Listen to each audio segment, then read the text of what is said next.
bersama saya lagi Pablo Hakim. So gang kau macam mana? Korang sihat ke semua? So gang, apa Pablo nak buat hari ni? Di pagi hari ni pukul 8.30 ni, Pablo nak cabar diri Pablo juga macam semalam, tetapi bukan jalan kaki. Hari ni Pablo nak cabar diri Pablo nak buat push up sebanyak 500 kali.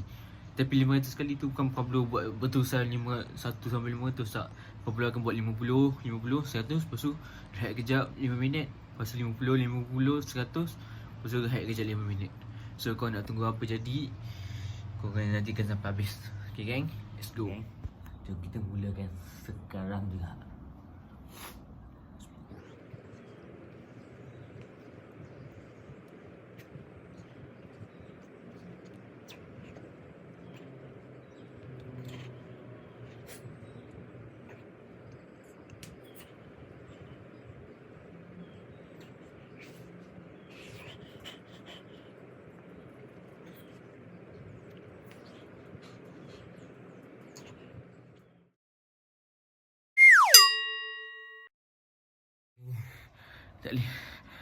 Tak boleh buat 15. Tak boleh buat 5. Tak boleh nak buat sampai 500. Sebab biasa pun boleh buat 10 ke 15 je. 15 pula sakit tangan aku. Aduh. So apa boleh rasa apa ni, cabaran ni tak menjadi.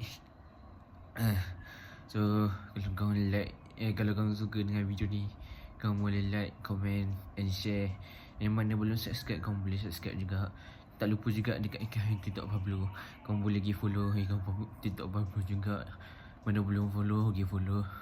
So kau nak nantikan lagi konten-konten yang lebih menarik, kau kena tekan bell untuk next notification. Okay, apa-apa pun, Assalamualaikum. Kita jumpa di next content guys. Bye bye.